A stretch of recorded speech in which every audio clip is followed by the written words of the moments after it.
नमस्कार, मैं Uday Shankar. News bioscope में आप सबों का स्वागत है। दीपावली का मौका है और हर तरफ पटाखों की गूंज सुनाई दे रही है।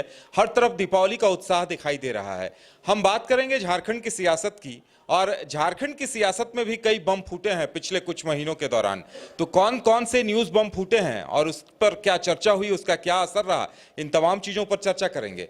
सबसे पहले हम बात करेंगे झारखंड में बम फोड़ने की बात राज्यपाल रमेश बैस ने कही थी। हमारे साथ हमारे तमाम संवाददाता भी हैं, एक एक करके उनसे बात करेंगे।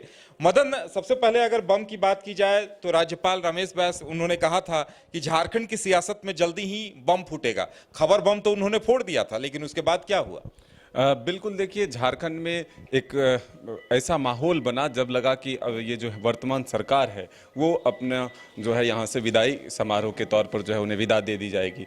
सीधे तौर पर राज्यपाल जब रायपुर गए थे तो वहाँ उन्होंने कहा था कि झारखंड में पटाखे तो बैन किए गए हैं, लेकिन एक ऐसा बम फूटेगा जिससे कि सियासी घमासान मचेगा। लेकिन वो बम जो है फूटा नहीं। अब तक जो है उस राज्यपाल की विदाई भी यहाँ से हो गई। तो इस बार फिर हम लोग दीपावली में उस पटाखा को, उस बम को ढूंढने निकले कि आखिर वो बम कहाँ गया। अब तक नहीं फूटा। बिल्कुल, आपके हाथ में भी कई बम है। लगता है लोग भी इसी तरह इंतजार करते रह गए कि बम फूटेंगे, राज्यपाल कोई बड़ा खुलासा करेंगे, लेकिन इंतजार लोग करते रह गए और उनका तबादला हो गया। मदन, आपने काफी तलाशा उस बम को, लेकिन लगता है कि उस बम का सुराग अभी तक नहीं मिला। बिल्कुल, मैंने ढूंढने की कोशिश की थी कई बार उस बम को, जो आखिर कहाँ गायब हुआ। जब राज्यपाल ने कहा कि ऐसा बम फूटेगा कि सियासी तूफान यहाँ पर आएगी, और देखा था आपने कि किस तरह से यहाँ से विधायकों को प्लेन से रायपुर ले जाया गया, झारखंड के कई पर्यटक स्थलों तक ले जाया गया। तो एक अस्थिर की जो स्थिति बनी थी सरकार की, वो लगभग 6 महीने तक रहा। राज्य का विकास काम भी जो है ठप पड़ा, और इसके लिए पूरी तरह से राजभवन को जिम्मेदार ठहराया गया था। तो एक जो माहौल बना उसमें ये स्पष्ट तौर पर दिख रहा था कि वो पटाखा, वो बम जो है वो आखिर गया कहाँ। राज्यपाल की विदाई हो गई लेकिन वो बम फूटा नहीं। बिल्कुल, राज्यपाल महोदय ने एटम बम की बात कर दी है। एटम बम, खबरों का एटम बम तो फोड़ दिया, चर्चा होती रही। 3 माह तक सूबे का कामकाज ठप रहा, करोड़ों रुपए खर्च हो गए, रिसोर्ट पॉलिटिक्स हो गई, लेकिन नतीजा कुछ नहीं निकला। उसके बाद इस प्रकरण के पटाक्षेप होने के बाद एक और खबर बम की खबरों, न्यूज बम छूटा, और न्यूज बम ईडी ने छूटा। शाहनवाज बताएंगे। शाहनवाज, किस तरह से ईडी बीच बीच में छोटे छोटे पटाखा फोड़ती रही, बम फोड़ती रही, चर्चा भी होती रही, लोग इंतजार करते रहे कि अब कुछ होगा कुछ होगा। क्या कहेंगे उसके बारे में? बिल्कुल, मेरे हाथ में ये चॉकलेट बम है, और इसी तरह से जो ईडी ने कार्रवाई की थी, लगा था बस इसी एक छोटा सा धमाका होगा और तमाम चीज़ें खत्म हो जाएंगी। लेकिन करीबन 1.5 साल हो गए हैं और अभी तक ये इस तरह की आवाज़ें आपको बम की शक्ल में, रॉकेट की शक्ल में और डिटोनेटर की शक्ल में आपको नजर आती होंगी। अब तो बात इतनी बढ़ गई है कि मुख्यमंत्री हेमंत सोरेन के कार्यालय तक वो बात पहुँच गई है। इससे अंदाज़ा लगाया जा सकता है कि इस दीपावली में हम सिर्फ छोटे ही बमों की बात नहीं कर रहे हैं, बड़े बमों की बात कर रहे हैं और राजनीतिक बमों की भी बात कर रहे हैं। इससे अंदाजा लगता है कि 1.5 साल के कार्यकाल में अब तक जो ईडी की कार्रवाई है वो किस दिशा में बढ़ रही है, और ये लगता है कि इसी तरह अगर मामला बढ़ता रहा तो इस बम की जो शक्ल सूरत है और बिगड़ जाएगी, और ये साइज भी बड़ा हो जाएगा और इसकी आवाज और इसकी धमक भी ज्यादा हो जाएगी। बिल्कुल शानवार, शुरुआत की बात अगर कही जाए बम फोड़ने की, तो ईडी ने सबसे पहले अवैध खनन का बम फोड़ दिया। पंकज मिश्रा, दाहू यादव से लेके कई ऐसे चॉकलेट बम फूटे और इंतजार रहा। हजारों करोड़ के घोटाले की बात आई, बम फूटे, चर्चा भी हुई, लेकिन अभी तक कोई बड़ा धमाका ऐसा कुछ सामने नहीं आया। लगता है कार्रवाई चल ही रही है।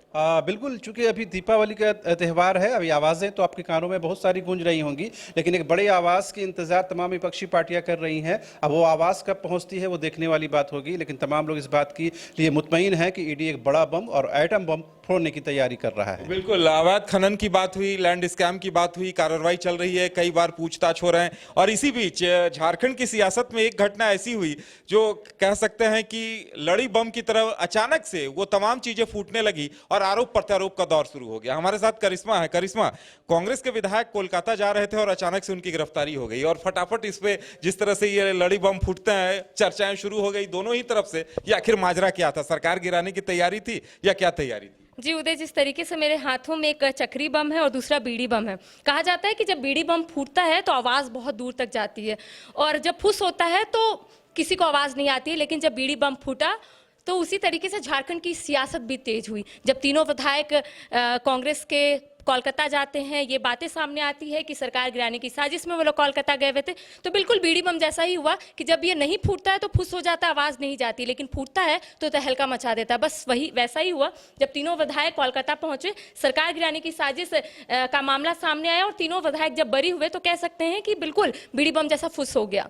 बरी होने के बाद वो लोग यही बोल रहे थे कि सरकार हम लोग क्यों गिराएंगे। तो कह सकते हैं कि अब जिस तरीके से दिवाली का पर्व है और ऐसे में अलग अलग तरीके के जो बम है वो फूट रहे हैं, तो कहीं ना कहीं कांग्रेस के तीनों विधायकों का जो बम फटा है वो बिल्कुल ऐसी है, चक्री बम जैसे। जैसे बच्चे लोग चक्री बम जब चलता है तो बच्चे जो है अगल बगल कूदते हैं, उसी तरीके से जब तीनों विधायक फंसते हैं और बातें जब सामने आती है तो तीनों विधायक इसी तरीके से उछलते हैं कि हम लोगों ने कुछ नहीं किया। हालांकि वो लोग बाद में निर्दोष भी साबित हो गए थे, लेकिन उससे पहले जो सिचुएशन था, जो स्थिति थी, उससे जरूर हम कह सकते हैं कि तीनों विधायक काफी डर गए थे, बिल्कुल इस जो चक्री है उसकी तरह। बिल्कुल, अगर सियासत की बात की जाए तो उस वक्त जो कुछ भी हुआ वो पूरी तरह से चर्चा में रहा, और चर्चा में इस कदर रहा कि सबसे चर्चित कैरेक्टर इरफान अंसारी जी रहे। इरफान अंसारी को लेकर कई तरह की चर्चाएं होती रहीं और ये बातें आती रही कि आखिर उनकी गाड़ी में जो पैसे मिले, करिश्मा ये तो बड़ा दिलचस्प हो गया था कि गाड़ी में पैसे मिल गए। अब कहा यह जा रहा है कि इरफान अंसारी सरकार गिराने की तैयारी, खरीद बिक्री की तैयारी में थे, और उसके बाद इरफान अंसारी कहने लगे कि मैं मर जाऊंगा, मैं सियासत से इस्तीफा दे दूंगा, लेकिन बीजेपी में नहीं जाऊंगा। उनके पिताजी फुरकान अंसारी भी आके ये बातें कहने लगे। देखिए, मैंने आपको पहले ही कहा ना कि चक्री की तरह लोग जब चक्री ज्वलता है तो बच्चे उछलते हैं, बिल्कुल उसी तरीके से इरफान अंसारी उछलते हुए नजर आ रहे थे। जब मामला ये आया कि सरकार गिराने की साजिश को लेकर तीनों विधायक वहां पर गए थे, तो सबसे ज्यादा जो बयान आ रहा था उदय उस वक्त, वो इरफान अंसारी का आ रहा था। इरफान अंसारी सिर्फ यही बोल रहे थे कि हम लोग क्यों सरकार को गिराएंगे, हम लोग तो खुद सरकार में है। तो कह सकते हैं कि उस वक्त जो मामला चल रहा था, जो सियासत हो रही थी, एक और जहां कांग्रेस के विधायकों का, अन्य जो विधायक, उनका कहना था कि अब जब मामला आया है प्रकाश में तो आने वाले समय में चीजें जो है वो स्पष्ट हो जाएगी, लोगों के सामने भी आ जाएगी। लेकिन बीजेपी भी उसी तरीके से हमलावर था। बीजेपी का इसी बीच इनकम टैक्स का छापा भी इन विधायकों के घर पे पड़ गया, कांग्रेस विधायकों। हाँ, देखिए, इससे पहले अगर हम लोग बात करेंगे तो 0 FIR खुद कांग्रेस के विधायक करवाते हैं जाकर अरगोड़ा थाना में। उसके बाद उन्हीं के घर में IT की छापेमारी, 3 दिनों तक IT की छापेमारी हुई और सिर्फ वो यही बोल रहे थे कि बीजेपी की साजिश है। यहाँ पर सिर्फ आरोप प्रत्यारोप का सिलसिला तेज हो गया था। कांग्रेस बीजेपी पर हमलावर थी, बीजेपी कांग्रेस पर, लेकिन इसका भुगतान जो है वो सिर्फ और सिर्फ तीनों विधायक कर रहे थे जो फंसे हुए थे, और उनका कहना था कि हम लोग नहीं फंसे हुए। बिल्कुल इस बम की तरह, जब ये फटता है तो बहुत फट जाता है और नहीं फटता है तो फुस हो जाता है। बिल्कुल तीनों विधायक वैसे ही हो रहे थे। बिल्कुल, ये तमाम धमाके हो रहे थे, इन तमाम धमाकों की चर्चा हो रही थी, लेकिन इसी बीच एक और दिलचस्प वाकया हो गया। सियासत में थोड़ा सा सन्नाटा क्या आया था कि बन्ना गुप्ता का एक फुलझड़ी बम कह सकते हैं, हमारे साथ कमल है, और इसकी चर्चा खूब होने लगी। सरयू राय लेकर आ गए एक नया मामला, उसके बाद आरोप प्रत्यारोप का दौर चलने लगा, एक महिला का, इस तरह से कई तरह की चर्चाएं सियासत में होने लगी। कमल, वो मामला भी काफी चर्चित रहा, उसकी गूंज ऊपर तक सुनाई दी कि आखिर ये बन्ना गुप्ता स्वास्थ्य मंत्री का मसला क्या था, और गूंज अभी भी उसकी सुनाई दे रही है। देखिए उदय, ठीक कहा आपने, जो अनार बम होता है कि अचानक निकलता है फिर ठंडा पड़ जाता है, तो वैसे ही बन्ना गुप्ता के मामले में भी हुआ। उसमें एक वीडियो वायरल हुआ जिसमें एक महिला थी और उसके बाद काफ़ी सियासत भी हुई। तो अचानक से वो उठा मामला, फिर ठंडा पड़ गया और जांच की आज जो आई बन्ना गुप्ता पर, उन्होंने ये भी साबित करने का प्रयास किया, और अभी भी हालांकि ये कहा जा रहा है कि फेक वीडियो था।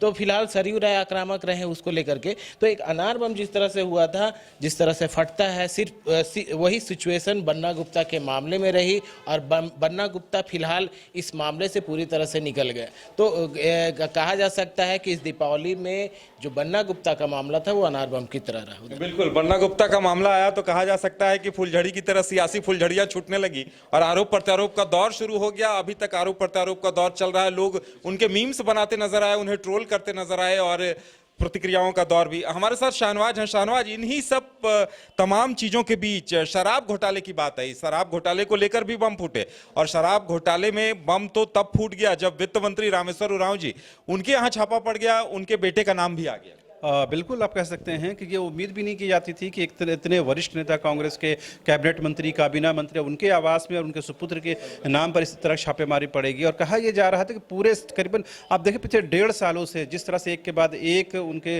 विधायक हों, सांसद हों, पूरी पार्टी जो है कहीं ना कहीं आपको फंसती हुई नजर आती है। उसके बाद कहीं ना कहीं पार्टी फिर उबर भी जाती है और ये कहती है कि कहीं ना कहीं ये जो स्पॉन्सर्ड है, सेंट्रल का स्पॉन्सर्ड है। लेकिन बाद में जो भी हो, लेकिन हम कह सकते हैं कि जिस तरह आवाज़ बम की आती आती है उसी तरह बीच में आवाज़ आती रही, लेकिन उसका कुछ असरात जाहिर नहीं हुई, यानी उसका कोई इम्पैक्ट नज़र नहीं आया। और अभी भी आप देखेंगे कि रामेश्वर उरांव अपने आप को पाक साहब बताते हैं और ये बताने की कोशिश करते हैं कि केंद्रीय जांच एजेंसियां या फिर जो स्टेट लेवल की जांच एजेंसियां हैं वो अपनी कार्रवाई करती हैं, लेकिन उसके दामन में कोई दाग नहीं है। बिल्कुल, लेकिन ये बात लोगों को भी शायद परेशान कर रही होगी या चर्चा में होगी कि आखिर वित्त मंत्री के बेटे शराब कारोबारियों के साथ कहीं न कहीं रिश्ता है या शराब के कारोबार में है, और अगर ऐसे कारोबार में है तो दामन पे छींटे तो आएंगे। ऑब्वियस है। अब न सिर्फ रामेश्वर उरांव के सुपुत्र के बारे बल्कि सत्ता के कई ऐसे लोग, क्लोज लोग हैं, जैसे आप प्रेम प्रकाश का नाम ले सकते हैं, बहुत सारे खुद मुख्यमंत्री के जो विधायक प्रतिनिधि हैं वो भी आज कल परेशानी का सबब बने हुए हैं। तो कई लोग इसकी जद में आए और कहीं ना कहीं लगातार उनकी संख्या बढ़ती जा रही है। अब तो ये भी कहा जा रहा है कि ईडी की कार्रवाई जो है वो बिल्कुल आखिरी मकाम में पहुंच गई है और एक बड़ा धमाका होने वाला है। बोला ये भी जा रहा है कि 2024 के चुनाव से पहले पहले वो धमाका हम सब तक सुनाई पड़ेगा। बिल्कुल, तो देखिए तमाम तरह के पिछले कई महीनों में एटम बम से लेकर चॉकलेट बम, फुलझड़ी बम, कई तरह की खबरें इस तरह से बम से जुड़ी हुई आती रहीं। और सबसे बड़ी बात तो ये रही कि अगर देखा जाए तो सबसे अभी दिवाली से बस चंद रोज पहले सरयू राय जी ने रॉकेट बम छोड़ दिया। रॉकेट बम इतनी ऊंचाई पे गया है कि अब लोग इंतजार कर रहे हैं कि वो रॉकेट बम कब फूटेगा, और हर किसी को इंतजार है। उन्होंने इतना बड़ा रॉकेट बम छोड़ा है। मदन है हमारे साथ, बताएंगे मदन क्या मामला है ये? बिल्कुल, देखिए सरकार के भविष्य उसकी आयु को लेकर के सरयू राय ने जो खुलासा किया है और जो दावा किया है वो कह रही है कि वो कह रहे हैं कि दिसंबर तक जो है ये सरकार अपना कार्यकाल पार नहीं कर सकता है। तो अब ये जो आरोप है, ये जो संभावनाएं हैं वो किस आधार पर है ये तो आने वाला वक्त बताएगा। इसीलिए कहा जा रहा है कि रॉकेट की तरह छोड़ दिए हैं।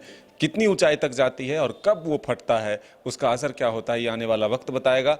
और बाद में वो कहते हैं कि चेहरा बदल सकता है, यानी कि जो सरकार के मुखिया हैं उनका चेहरा बदल जाएगा। तो लेकिन क्या जिस तरह से सरयू राय जी जब रॉकेट बम छोड़ रहे हैं कि ये सरकार नहीं टिकेगी, तो फुलझड़ियां कहीं छूट रही थी, विपक्षी खेमे में फुलझड़ियां छूट रही थी कि ये सरकार जाएगी, लेकिन सरयू राय जी ने फिर ये कह दिया है कि बीजेपी खुश ना हो।